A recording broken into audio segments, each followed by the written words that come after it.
ይላል ሀበሸዩ ሐዘን በጣም ጎዳው ስማቸው ሲነሳ ሆዱን ያባባው ልነሳ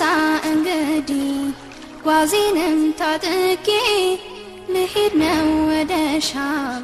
መዲና ለቅቄ አላኖረኝ አለ ሙሐባው መዲና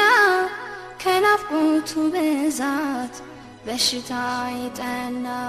ሰሃበቶች በጣም ተሰማቸው ሀቢብ አላህ ሞተው ሶብርም አልኖራቸው እንዴት ያለ ፊትና ምን ያለ አበሳ ሀቢብ ተለይተው መቼ ሰው ይረሳ እንኳን የነብዩ ሌላማ ይረሳ እንኳን የነብዩ ሌላማ ይረሳ